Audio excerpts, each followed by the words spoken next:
Welcome to news alert. Telangana CM Revanth Reddy బీసీలకు 42% రిజర్వేషన్ల సాధనపై తీవ్రంగా మాట్లాడారు. ఆయన మేము విద్య, ఉద్యోగాల్లో 42% కోటాను స్థానిక సంస్థల్లో రాజకీయ కోటా కోరుతున్నామని తెలిపారు. అలాగే నరేంద్ర మోదీ 42% బీసీ కోటాను అమలు చేయకపోతే రాహుల్ గాంధీని ప్రధానమంత్రిని చేసి కోటా సాధిస్తామని స్పష్టం చేశారు. ఆయన మాట్లాడుతూ బీసీల హక్కుల కోసం తమ పోరాటం కొనసాగుతోందని, రాజకీయ చట్టాల మేరకు తమకు కోటాలు ఇవ్వాలని డిమాండ్ చేశారు. మేము విద్యా ఉపాధిలో అదేవిధంగా రాజకీయ రిజర్వేషన్ల 2 బిల్లులు పంపించినాం. 4 నెలలైన రాష్ట్రపతి ఆమోదించలేదు. కాబట్టి ఈ రోజు జంతర్ మంతర్ దగ్గర తెలంగాణ మంత్రివర్గం మొత్తం ఎంపీలు, ఎమ్మెల్సీలు, ఎమ్మెల్యేలు తెలంగాణ నలుమూలల నుంచి రిజర్వేషన్లకు అనుకూలమైన శక్తులందరూ ఈ రోజు జంతర్ మంతర్ లో ధర్నా చేస్తున్నారు. అయినా కేంద్ర ప్రభుత్వానికి కనువిప్పు కలగలేదు. అందుకే ఈ రోజు ఇక్కడనే కాదు, పార్లమెంట్ లో కూడా మల్లికార్జున ఖర్గే గారు, రాహుల్ గాంధీ నేతృత్వంలో ఖచ్చితంగా ధర్నా చేసి రిజర్వేషన్లు సాధిస్తాం. రిజర్వేషన్లకు వ్యతిరేకంగా ఉన్న భారతీయ జనతా పార్టీకి కఠినమైన గుణపాఠం చెప్పడానికి బలైన వర్గాల శక్తులు కట్టుకుని వాళ్ళ మీద పోరాటం చేస్తాం. తప్పకుండా 42% రిజర్వేషన్ సాధిస్తాము. నరేంద్ర మోడీ గారు ఇచ్చిందా సరే ఇవ్వకపోతే నరేంద్ర మోడీ గారిని గద్దె నుంచి దించి రాహుల్ గాంధీ గారిని దేశానికి ప్రధానమంత్రిని చేసి 42% రిజర్వేషన్లు సాధించే వరకు కాంగ్రెస్ పార్టీ విశ్రమించబోతుంది. ఖచ్చితంగా రాష్ట్రపతిని మేము అపాయింట్మెంట్ అని చాలా రోజులైంది. ఇప్పటి వరకు రాష్ట్రపతి గారు మాకు అపాయింట్మెంట్ ఇవ్వలేదు. ఇది శోచనీయం. రాష్ట్రపతి గారు మాకు అపాయింట్మెంట్ ఇచ్చి మా సమస్యను విని పరిష్కరిస్తారని మేము ఆశిస్తున్నాము. ఒకవేళ రాష్ట్రపతి గారు మాకు అపాయింట్మెంట్ ఇవ్వలేదంటే ప్రధానమంత్రి గారు ఒత్తిడి ఉన్నది రాష్ట్రపతి గారి మీద మేము భావించవలసి వస్తుంది. నిన్న మొన్న అమిత్ షా గారు నరేంద్ర మోడీ గారు రాష్ట్రపతిని కలిసింది. ఆ సందర్భంగా వీరు ఏమైనా మా అపాయింట్మెంట్ ఇవ్వద్దని వారి మీద ఏమైనా ఒత్తిడి చేసిందేమో బలహీన వర్గాలందరూ కూడా ఆలోచించాల్సిన అవసరం ఉన్నది. ఏది ఏమైనా క్షేత్రస్థాయి నుంచి పార్లమెంట్ వరకు రిజర్వేషన్ సాధించే వరకు మా పోరాటం. మోడీ గారి బీజేపీ మెడలు వంచి రిజర్వేషన్లు సాధిస్తాం. లేకపోతే మోడీ గారిని కుర్చీ మీద దించి రాహుల్ గాంధీ మేము రిజర్వేషన్లు సాధించుకుంటామని చెప్పి ఈ సందర్భంగా అందరికీ తెలియజేస్తున్నాం. డిప్యూటీ సీఎం బట్టి విక్రమార్క బీసీలకు 42% రిజర్వేషన్ల సాధనపై కట్టుబడి ఉన్నట్లు తెలిపారు. బీసీ బిల్లు సాధించి స్థానిక సంస్థల ఎన్నికల్లో అమలు చేస్తామని చెప్పారు. ఆయన విమర్శలు చేస్తూ కొంతమంది అవగాహన లేకుండా మాట్లాడుతున్నారని పేర్కొన్నారు.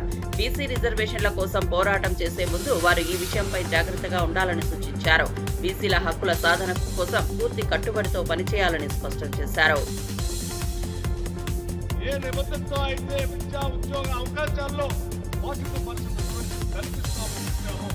అదే నిబంధనతో చట్టాన్ని తెచ్చి రాష్ట్ర ప్రభుత్వం ఇది రాష్ట్ర ప్రభుత్వానికి భారత ప్రభుత్వానికి పంపించినటువంటి చట్టం. ఈ భారత ప్రభుత్వ రాష్ట్రపతి గారు ఆమోదం చేసి రాజ్యాంగం పంపించాల్సిందే. ఇదేదో కాంగ్రెస్ పార్టీ, భారతీయ జనతా పార్టీ సంబంధించిన అంశం కానే కాదు. ఇది ఒక రాష్ట్ర ప్రభుత్వానికి, కేంద్ర ప్రభుత్వానికి రాష్ట్ర ప్రభుత్వంగా మన నిబద్ధతతో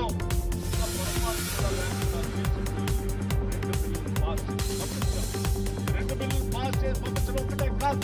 ఇంకో పెద్దమంది ఎక్కడ మాట్లాడుతున్నారు, ఓ పక్కన బిల్లు పాస్ చేసి మీరు ఢిల్లీ పంపించారు, ఇంకో పక్కన ఆర్డినెన్స్ ఇస్తావయ్యా. అవగాహన ఆర్డినెన్స్ కూడా రాష్ట్ర ముఖ్యమంత్రి గారు క్యాబినెట్ ఆలోచించి ఆనాటి టీఆర్ఎస్ ప్రభుత్వం స్థానిక సంస్థల ఎన్నికలు జరిగేటప్పుడు 50% మించకుండా ఉండేటట్టుగా స్థానిక సంస్థల పంచాయతీరాజ్ చట్టంలో ఒక క్యాప్ పెట్టింది. మనం ఇక్కడ 42% సాధించుకొని రాష్ట్రంలో బిల్లు తెచ్చుకోగానే ఆ క్యాప్ అడ్డం వస్తుంది. కాబట్టి దాన్ని కూడా అడ్డం లేకుండా చేయాలనేటువంటి ఆలోచనతోనే రాష్ట్ర ప్రభుత్వం ముఖ్యమంత్రి రేవంత్ రెడ్డి గారి నాయకత్వంలో క్యాబినెట్ ఒక నిర్ణయం తీసుకొని ఆర్డినెన్స్ చేసి గవర్నర్ గారికి పంపించింది. అంటే ఈ చట్టం రాగానే అక్కడ ఉన్న క్యాప్ కూడా అడ్డం తొలగేటట్టుగానే ఇప్పటికే నిర్ణయాలు చేసి రాష్ట్ర ప్రభుత్వం తన నిబద్ధతని చట్టపరంగా ఈరోజు చేసి చూపించిందని చెప్పడానికి నాకు ఎటువంటి సందేహం. ఈ చేసి చూపించినటువంటి చట్టం ఈరోజు భారత రాష్ట్రపతి నాయకురాలు ముర్ము గారి దగ్గర ఉన్నది. గౌరవ ముర్ము గారు కానీ లేకపోతే భారత రాష్ట్ర ప్రభుత్వం కానీ తప్పనిసరిగా వారికి కూడా ఈ రాష్ట్రంలోనే కాదు దేశంలో ఉన్నటువంటి బలహీన వర్గాలపై ప్రేమ ఉందనే మేము భావిస్తా ఉన్నాం, నమ్ముతున్నాం కూడా. తప్పనిసరిగా చట్టబద్ధంగా చేసిన ఈ చట్టాన్ని వాళ్ళు కూడా గౌరవించి వెంటనే దీనికి ఆమోద ముద్ర వేసి ఈ రాష్ట్రంలోనే కాదు దేశంలో ఉన్నటువంటి బీసీలకు కూడా మేము న్యాయం చేయడానికి సిద్ధంగానే ఉన్నామనేటువంటి ఒక సంకేతాన్ని వారు ఇస్తారనేటువంటి ఆశతోనే మేము ఉన్నాం. అందుకే ఈరోజు రాష్ట్ర ముఖ్యమంత్రి రేవంత్ రెడ్డి గారి నాయకత్వంలో యావత్ కేబినెట్ మొత్తం శాసనసభ్యులు, శాసన మండలి సభ్యులు, పార్లమెంట్ సభ్యులు, రాష్ట్రానికి సంబంధించిన మొత్తం కార్పొరేషన్ చైర్మన్లు, జిల్లా కాంగ్రెస్ కమిటీ అధ్యక్షులతో సహా ఇక్కడికి వచ్చి నేను ఒక ధర్నా కార్యక్రమాన్ని ఏర్పాటు చేయమంటే ఈ ధర్నా కార్యక్రమం ద్వారా ఈ ప్రభుత్వానికి గౌరవ రాష్ట్రపతి గారికి హరీష్ రావు కాళేశ్వరంపై కాంగ్రెస్ చేస్తున్న దుష్ప్రచారంపై స్పందించారు. కమిషన్ 665 పేజీలలో కొన్ని భాగాలను మాత్రమే బయటపెట్టి అబద్ధపు ప్రచారాలు చేస్తున్నారని ఆయన అన్నారు. కాళేశ్వరం రిపోర్ట్ కాదు, కాంగ్రెస్ రిపోర్ట్ అని స్పష్టం చేసిన హరీష్ తప్పుడు ప్రచారం తిప్పికొట్టినట్లు చెప్పారు. కాళేశ్వరం ఒక గొప్ప ప్రాజెక్ట్, తెలంగాణకు జీవధార అని పేర్కొన్నారు. కాంగ్రెస్ తప్పుడు ప్రచారం చేసే సమయంలో నిజాలు బయటపెట్టిన హరీష్ రావు కాళేశ్వరం ప్రాజెక్ట్ ఆధారిత నిజాలను ప్రజలకు చేరవేస్తున్నారు. ఆనాడు మేము మహారాష్ట్రతో కేసీఆర్ గారు ఒక చారిత్రాత్మక ఒప్పందం చేశారు. అటు మేడిగడ్డకు, ఇటు వార్ధా మీద, అటు చెనాకా కొరాటాకు ఒకేసారి 3 అగ్రిమెంట్లు చేసినారు. అంటే ఇచ్చిపుచ్చుకునే ధోరణితో మహారాష్ట్రను ఒప్పించి మెప్పించి 3 అగ్రిమెంట్లు చేశారు. ఆనాడు ఉత్తమ్ కుమార్ రెడ్డి మాట్లాడతాడు, ఏమని మాట్లాడిందంటే, లేలే మేము ఆల్రెడీ 152 మీటర్లకు అగ్రిమెంట్ చేసినాం, నువ్వు ఎట్ట తగ్గించినవు అన్నాడు. ఆనాడు ఎయిర్పోర్ట్లో కేసీఆర్ గారు మాట్లాడారు, ఉత్తమ్ కుమార్ రెడ్డి నువ్వు 152 మీటర్లకు అగ్రిమెంట్ చేసుంటే ఇంకా గంట సేపు నేను ఇన్నే ఉంటా, నువ్వు రా, ఆ అగ్రిమెంట్ నాకు చూపి నేను ఇక్కడ నుంచి రాజ్ భవన్కు పోయి రాజీనామా చేస్తాను. ఆ రోజు కేసీఆర్ గారు సవాల్ చేశారు. ఇది నేను నోటి మాట చెప్తలే, నా వీడియో కూడా మీరు చూడండి కావాలంటే. ఆనాడు కేసీఆర్ గారు బేగంపేట ఎయిర్పోర్ట్లో ఆనాటి ఉత్తమ్ కుమార్ రెడ్డి ఫేక్ మాటలకు, గోబల్స్ మాటలకు జగదీష్ బీఆర్ఎస్ బనకచెర్ల కోసమే కాళేశ్వరంను పక్కన పెట్టిందని ఆరోపించారు. కాళేశ్వరం రిపోర్ట్ కాదు, అది కాంగ్రెస్ రిపోర్ట్ అని చెప్పారు. చంద్రబాబు, బీజేపీ, కాంగ్రెస్ సంయుక్తంగా కాళేశ్వరంపై నిందలు వేస్తున్నారని విమర్శించారు.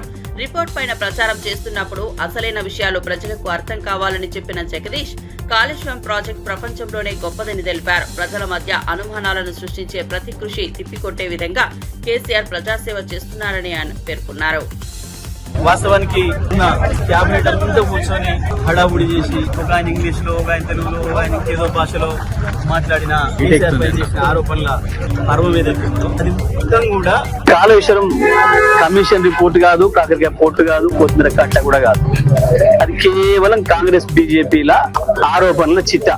అది కేవలం కాంగ్రెస్ బీజేపీల ఆరోపణల చిట్టా తప్ప అది కమిషన్ నివేదిక కాదు. కమిషన్ నివేదికను బయటపెట్టకుండా దాంట్లో అని చెప్పి వీళ్ళు సొంతంగా రాసి తయారు చేసి వడ్డించింది తప్ప అది ఇంకొకటి కాదు. ఎట్టి పరిస్థితులలో కూడా కాళేశ్వరం కట్టింది టీఆర్ఎస్, అందులో సందేహం లేదు. కాళేశ్వరంతోనే తెలంగాణ సస్యశ్యామలమైంది, అందులో సందేహం లేదు. కాళేశ్వరమే ఎప్పటికీ తెలంగాణకు జీవధార, అందులో సందేహం లేదు. ఈ 2-3 సంవత్సరాలు ఈ దుర్మార్గ కాంగ్రెస్ పాలన, బీజేపీ సమైక్య అందులో ఏజెంట్ల పాలన ఉన్నంత కాలం కొంత ఇబ్బంది పడతారేమో ప్రజలు, కానీ మళ్ళీ తప్పకుండా కేసీఆర్ వస్తారు, మళ్ళీ కాళేశ్వరమే మళ్ళీ మనను బతికిస్తుంది, అందులో సందేహం లేదు. దానికి వాళ్ళ సూర్యాపేట తుంగతుర్తి ఈ తాలూకాలే ఉదాహరణ. కాళేశ్వరం మొట్టమొదటి నీళ్లను తాగింది ఈ భూములు, ఈ సూర్యాపేట జిల్లా భూములు. మొట్టమొదటి ఫలితాన్ని తీసుకుంది కూడా సూర్యాపేట జిల్లా భూములే. తప్పకుండా ఈ ప్రాంత ప్రజలు పెద్ద ఎత్తున దానిపైన పోరాటానికి సిద్ధమవుతున్నారు.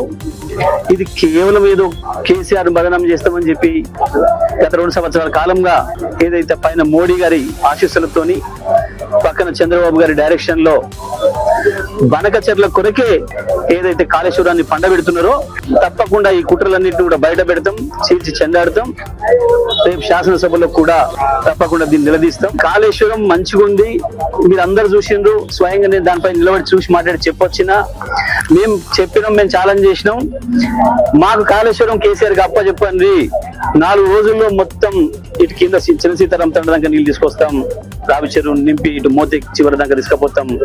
అక్కడ ఎస్ఆర్ఎస్పి పైన కూడా ఇంకా నీళ్లు రాక ఇబ్బందులు పడుతున్నా ఆ ప్రాంతానికి కూడా నీళ్లు అందిస్తామనే మాటను మేము ఏదైతే చెప్పినామో మళ్ళీ కూడా మేము అదే మాట మీద నిలబడి ఉన్నాం. ఎట్టి పరిస్థితుల్లో కూడా కాళేశ్వరంకి ఇక్కడ చిన్న నష్టం కాలే. కాళేశ్వరం నివేదిక పేరు మీద ఇవాళ కాంగ్రెస్ పార్టీ ప్రభుత్వం చేస్తున్నది మోసపూరిత ప్రచారం తప్ప అది ఇంకొకటి కాదు. ఈ పనికి మాలిన వాటికి వీటికి భయపడే దాంట్లో ఎవరం కూడా లేము. ఈ పని పిట్ట బెదిరింపులు బెదిరించి ఏదో చేద్దామని చెప్పేసి అని చిల్లర ఆలోచనలు చేస్తున్నారు. స్థానిక సంస్థల ఎన్నికలు వస్తున్నాయి, మళ్ళొక్కసారి దాంట్లో నుంచి బయటపడడం కొరకు మాత్రమే చేస్తున్న ఈ చిల్లర ప్రయత్నం డైవర్షన్ పాలిటిక్స్ తప్ప ఇంకొకటి కావు. కేసీఆర్ గారిని బదనం చేయాలి, కుట్ర చేసి రకరకాల నిందలేయాలి, ఈ ప్రచారాన్ని రోజు పేపర్లలో రాయించుకోవాలి, దాంతో తెలంగాణ ప్రజల్ని మళ్ళొకసారి మోసం చేయాలనే ప్రయత్నంలో భాగంగా చేస్తున్న చిల్లర చేస్తే తప్ప ఇది ఇంకోటి కాదు. అది కాళేశ్వరం నివేదిక కానీ కాదు, అది అందులో సందేహం లేదు. బీసీ రిజర్వేషన్ల విషయంలో కాంగ్రెస్ పార్టీ ఇప్పటికీ కూడా మోసం చేసే ప్రయత్నంలోనే ఉంది. కామారెడ్డి డిక్లరేషన్ ఇచ్చి ఈ రాష్ట్రంలో ఉండే బీసీ ప్రజల ఓటును వేయించుకొని మోసం చేసి ఇవాళ తప్పించుకొని ముఖం లెక్క డ్రామాలు చేసి జంతర్ మంతర్ దగ్గర జంతర్ మంతర్ వేషాలు వేస్తున్నారు వీళ్ళు. ఇవన్నీ కూడా ప్రజల్ని మోసం చేసే ప్రక్రియ తప్ప ఇంకొకటి కాదు. 420 హామీలు ఇచ్చి అన్ని రకాల మోసం చేశారు ప్రజల్ని. నిరుద్యోగ యువతిని మోసం చేశారు. ఉద్యోగాల విషయంలో విద్యార్థుల్ని 5 లక్షలు ఇస్తామని స్కూటీలు ఇస్తామని మోసం చేశారు. 2,500 ఇస్తామని మహిళల్ని మోసం చేశారు. 2 లక్షల రుణమాఫీ రైతుల్ని మోసం చేశారు. నెలకి 2,500 ఇస్తామని మహిళల్ని మోసం చేశారు. 15,000 ఇస్తామని చెప్పి రైతులు. ఇందిరాగాంధీ పేరు చెప్పుకుని అధికారంలోకి వచ్చిన రేవంత్ రెడ్డికి మహిళలకు గౌరవం ఇవ్వడం తెలియదు అని మాజీ మంత్రి విమర్శించారు. మహిళలకు ప్రోటోకాల్ ప్రకారం ప్రభుత్వ మీటింగ్స్ లో రక్షణ ఇవ్వమని అడిగితే కాంగ్రెస్ ప్రభుత్వానికి సోయలేదని అన్నారు. రేవంత్ రెడ్డి ప్రభుత్వానికి మహిళలకు ప్రాథమిక రక్షణ కూడా అవసరం లేదని, ఈ అంశంపై మహిళా హక్కుల రక్షణపై ప్రభుత్వ చర్యలు ఉండాల్సిన అవసరం ఉందని వ్యాఖ్యానించారు. రేవంత్ రెడ్డి గారి పాలనకు ఒక మచ్చుతునిగా మొన్ననే పత్రికల్లో వచ్చింది. రేవంత్ రెడ్డి గారి పాలన అంటే ఇందిరమ్మ రాజ్యం, ఇందిరమ్మ పాలన, ప్రజా పాలన అని చాలా గొప్పగా చెప్తారు. మరి దానికి ఒక మహిళను ఇందిరాగాంధీ గారిని ముందు పెడతారు. ఆ పేరును వాడుకొని అధికారంలోకి వచ్చిన రేవంత్ రెడ్డి గారిని మాత్రం మహిళల్ని గౌరవించాలన్న ఇంగిత జ్ఞానం, మహిళల్ని గౌరవంగా చూసుకోమంటే మేమేం నిన్ను మమ్మల్ని పీటలేసి కూర్చోబెట్టమనట్లేదు. మాకుండే ప్రోటోకాల్ ప్రకారం వారికి ఉండే హక్కు అది. మరి దాన్ని మాత్రమే కాపాడమని, దానికి మాత్రమే రక్షణ ఇవ్వమనంటే అక్కడ కూడా సోయలేదు. ఒకవైపు మహిళ పేరు చెప్పి అధికారంలోకి వస్తారు, ఆమె పేరు మీద పాలన సాగుతుంది అని చెప్తారు. కానీ ఇక్కడేమో మహిళలకు రక్షణ లేదు. మహిళలకే కాదు, రాష్ట్రంలో బీఆర్ఎస్ పార్టీ శాసనసభ్యులు ఎక్కడున్నా కూడా ఇదే తీరును అవలంబిస్తున్నారు. ఇన్ని రోజులు మీరు కొత్తగా వచ్చిరు, ఏదో కొత్తగా పెత్తనం వచ్చింది 4 రోజులు మరి మేము సహించాం. కానీ రాబోయే రోజుల్లో ఇలాంటి ఘటనలు పునరావృతమైతే తప్పకుండా అక్కడ దానికి బాధ్యులైన కాంగ్రెస్ పార్టీ నాయకులు కావచ్చు, ప్రజాప్రతినిధులు కావచ్చు, వారికి సరైన రీతిలో బుద్ధి చెప్పే విధంగా మేము తప్పకుండా బీఆర్ఎస్ పార్టీ మేము పనిచేస్తామని చెప్పి నేను ఈ సందర్భంగా తెలియజేస్తా ఉన్నాను. మరి నేను ఇందాక అన్నట్టు ఇందిరమ్మ అధికారంలోకి రాగానే ఇందిరమ్మ ఇండ్లు అన్నారు. ఇందిరమ్మ ఇండ్లు పూర్తి అయినట్టు రేషన్ కార్డులకు పోయింది. కానీ ఇందిరమ్మ ఇండ్ల గతి ఏందో నిన్ననే పేపర్లలో వచ్చింది. ఈ రాష్ట్రంలో 4 లక్షల ఇండ్లు ఇస్తున్నాం, ప్రతి నియోజకవర్గానికి 3,500 ఇండ్లు ఇస్తున్నాం. ఎవరైనా పరపతి ఉండి కొంచెం పెద్ద నోరు ఉంటే వాళ్ళకి కొంచెం ఎక్కించుకున్నారు. ఇదంతా పేపర్ల మీదే చూస్తాం. కానీ మొన్నటి వరకు వాళ్ళు పూర్తి చేసిన ఇండ్ల సంఖ్య 2 మాత్రమే. 2వ గృహ ప్రవేశం అయిందని చెప్పింది. అంటే 4 లక్షల ఇండ్లు 20. దేశంలో అన్ని వ్యవస్థలను భ్రష్టు పట్టించిన కాంగ్రెస్ పార్టీకి వ్యవస్థల గురించి మాట్లాడే నైతిక హక్కు లేదు అని శాసనమండలి ప్రతిపక్ష నేత మధుసూదనాచారి అన్నారు. కమిషన్ రిపోర్టులో తమకు ఇష్టం వచ్చిన అంశాలను మాత్రమే లీక్ చేశారని ఆయన అన్నారు. ఆయన కాంగ్రెస్, బీజేపీ, ఇతర పార్టీలు తమ స్వార్థాల కోసం కమిషన్ ఆధారిత దుష్ప్రచారం చేస్తున్నారని విమర్శించారు. వారు ప్రతిపాదించిన మార్గాలు ప్రజల ప్రయోజనాలకు విరుద్ధమని, నిజమైన పనిని ప్రజలు తెలుసుకోవాలని చెప్పారు. బీఆర్ఎస్ పార్టీకి వ్యవస్థలపై నమ్మకం లేదన్నటువంటి ఉత్తమ్ కుమార్ రెడ్డి గారు ఉత్తమ మాటలను తీవ్రంగా గర్హిస్తూ ఉన్నాం, ఖండిస్తూ ఉన్నాం. అసలు కాంగ్రెస్ పార్టీ ఇటువంటి వ్యాఖ్యానం చేసేటువంటి నైతిక అర్హత లేని పార్టీ ఈ దేశంలో ఏదైనా ఉంది అంటే అది కాంగ్రెస్ పార్టీ మాత్రమే.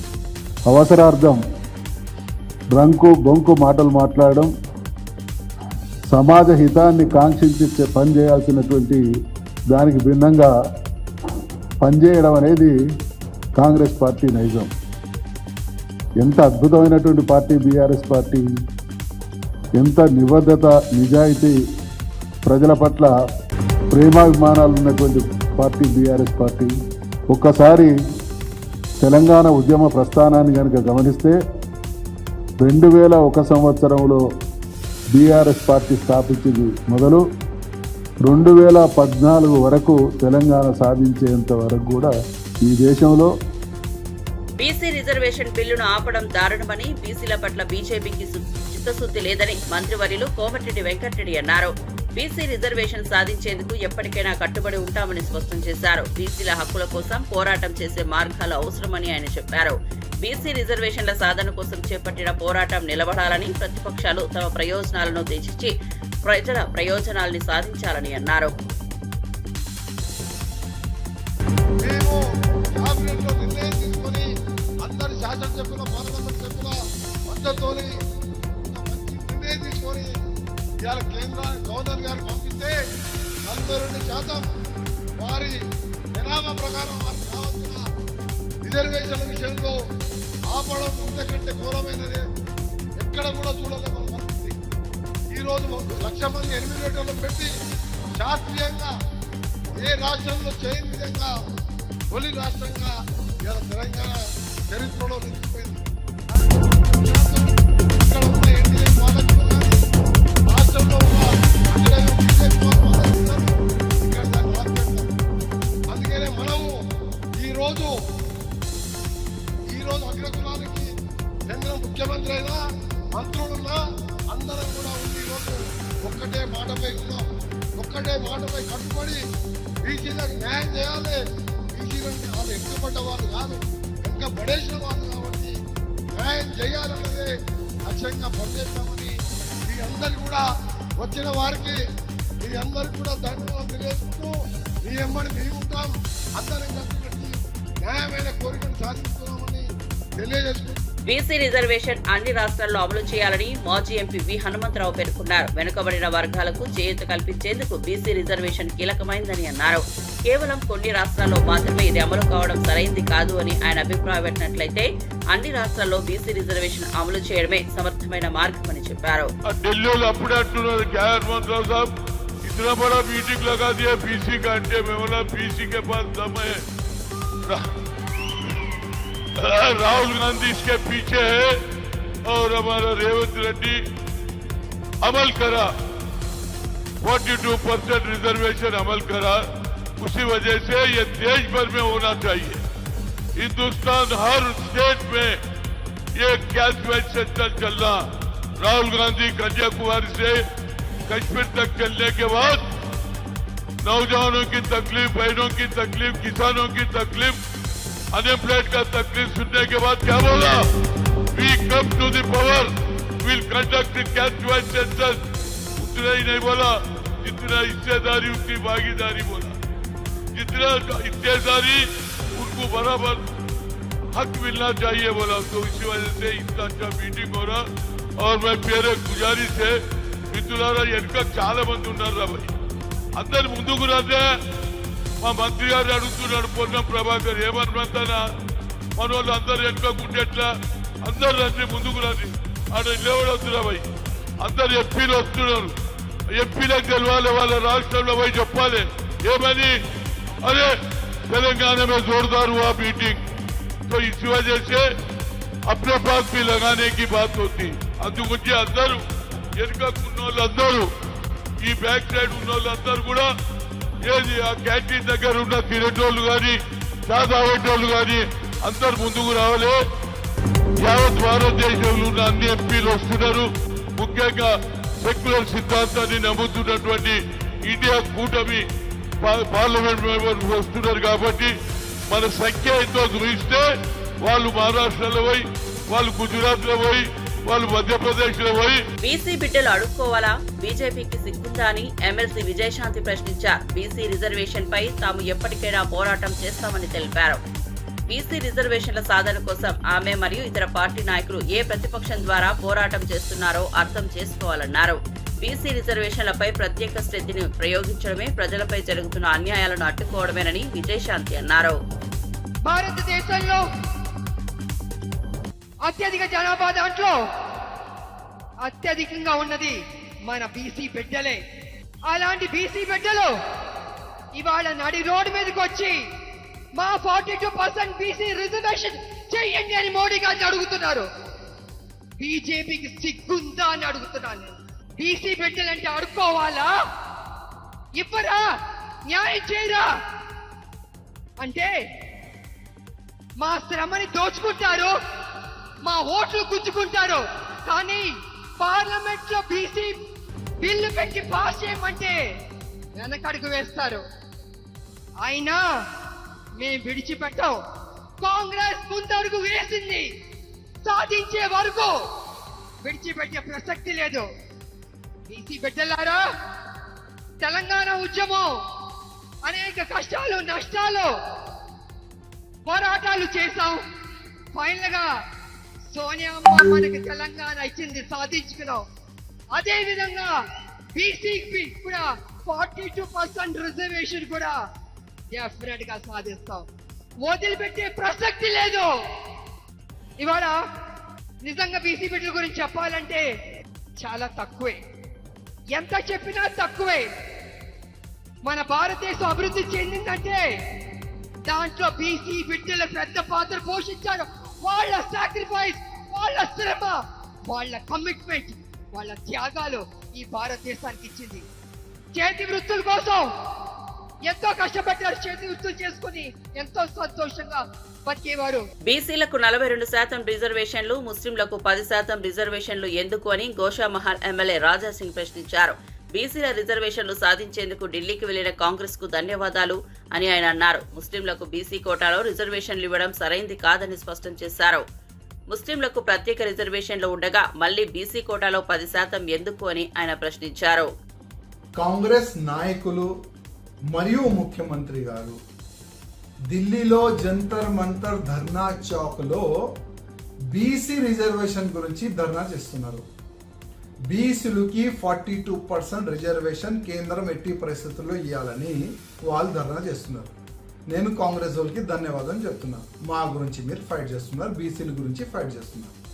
కానీ అదే 42%లో ముస్లిం వాళ్ళకి 10% ఎందుకు ఇస్తున్నారు రిజర్వేషన్ అడుగుతున్నా.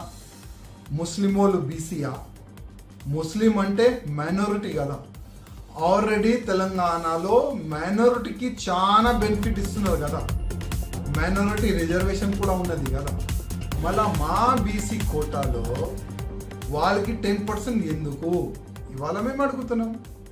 ఆల్రెడీ కేంద్రం 28% బీసీ రిజర్వేషన్ ఇస్తుంది, మీరు ఇచ్చేది ఏంది 5% కదా.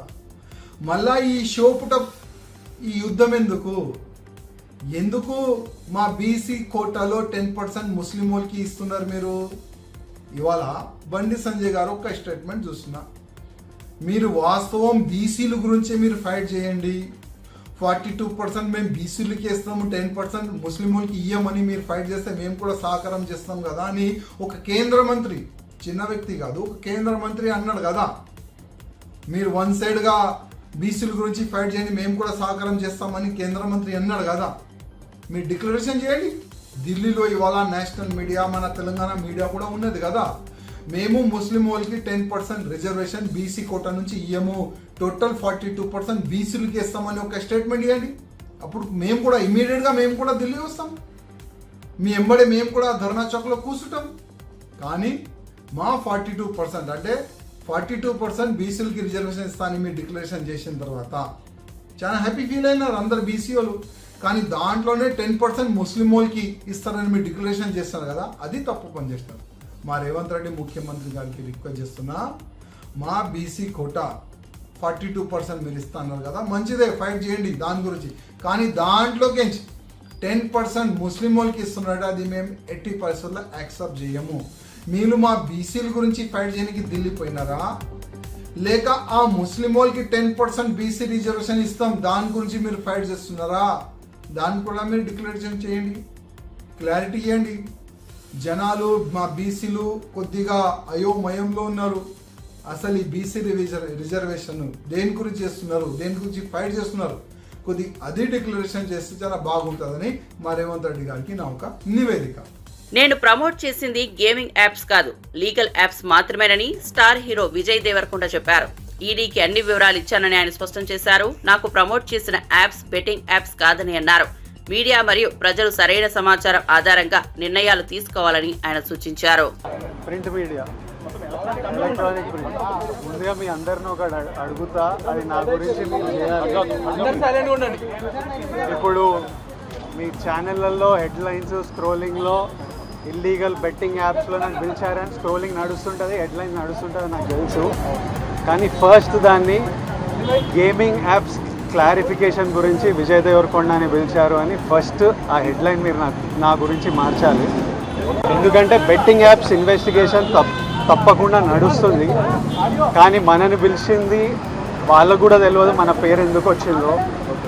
బట్ మన పేరు వచ్చినందుకు వాళ్ళు వెరిఫికేషన్ చేసుకొని వాళ్ళ డెలిజెన్స్ తీసుకోవాలి. మనం చేసింది గేమింగ్ యాప్స్కి ఎండార్స్మెంట్. గేమింగ్ యాప్కి బెట్టింగ్ యాప్కి అసలు సంబంధమే లేదు. గేమింగ్ యాప్స్ అనేటివి completely legal, recognised by the government, licensed as a business. వాళ్ళకి జిఎస్టీలు, టీడీఎస్లు, కంపెనీలు, it's fully registered, recognised by supreme court and various state governments. అది గేమింగ్ యాప్. అటువంటిది A23. ఇప్పుడు క్విక్గా డౌట్ ఉన్న వాళ్ళకి క్విక్గా మీరు గూగుల్లోకి వెళ్ళి టాప్ గేమింగ్ యాప్స్ అని కొడితే కొన్ని వస్తాయి. A23తో సహా My11 Circle, Dream11, NPL, Zupi ఇట్లాంటివి కొన్ని వస్తాయి. ఇవన్నీ రిజిస్టర్డ్ గేమింగ్ యాప్స్. ఇవన్నీ మన ఇండియన్ క్రికెట్ టీమ్కి స్పాన్సర్, మన ఇండియన్ ఒలింపిక్స్ టీమ్కి స్పాన్సర్, మన ఇండియా విమెన్స్ క్రికెట్ టీమ్కి స్పాన్సర్, ఐపీఎల్కి, ఎన్పిఎల్ ఒకదానికి అఫీషియల్ స్పాన్సరు, వేరియస్ కబడ్డీ లీగ్కి, వాలీబాల్ లీగ్కి అన్నిటికీ వీళ్ళు స్పాన్సర్ చేస్తారు. ఎందుకంటే these are completely legal entities. Indian Olympics టీమ్కి స్పాన్సర్ చేయాలంటే లీగల్ ఉండాలా వద్దా? సో ఫస్ట్ ఆఫ్ ఆల్ ఈ గేమింగ్ యాప్స్ని, ఇల్లీగల్ బెట్టింగ్ యాప్స్ని మీరు సపరేట్ చేయాలి. అది జర్నలిస్ట్గా మీ రెస్పాన్సిబిలిటీ. నా మీద మీకు ఆ రెస్పాన్సిబిలిటీ ఉండాలని కోరుకున్నా. కానీ మన పేరు వచ్చింది కాబట్టి కొన్ని క్లారిఫికేషన్స్ అడిగారు. ఆ clarification account details, transaction details ఏంటి ఆ కంపెనీ అవన్నీ పంపించేసినాము. ఇంతటితో సమాప్తం. Thank you.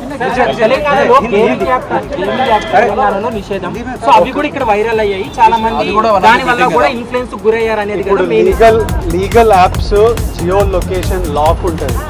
మీరు కొంచెం రీసెర్చ్ చేసి ఈ యాప్ A23 యాప్ తెలంగాణలో వాడాలని చూడండి. అది ఓపెన్ కాదు. ఓపెన్ అయ్యి మీకు మెసేజ్ వస్తుంది, ఈ ఏరియాలో మీరు అలౌడ్ కాదు అని. పర్టికులర్ కొన్ని స్టేట్ గవర్నమెంట్స్ లీగల్గా అలౌ చేశాయి, కొన్ని స్టేట్ గవర్నమెంట్స్లో అలౌ చేయలేదు. సో అది క్లారిఫికేషన్. లొకేషన్ చేంజ్ చేసి ఆడుతున్నారు అనేది అంటున్నారు. అవును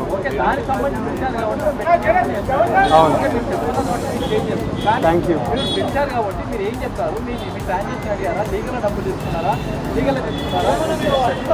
అసలు వాళ్ళకి మీకు చెప్పింది వాళ్ళకి చెప్పడం జరిగింది. వాళ్ళ డెలిజెన్స్ ప్రకారం contracts, app details, agency details, financial details అన్నీ తీసుకుంటారు. అవి తీసుకున్నారు. దాంతో they are very satisfied. If anything else you will get to know. మీ అందరికీ ఫ్యూచర్లో తెలుస్తుంది. Thank you guys.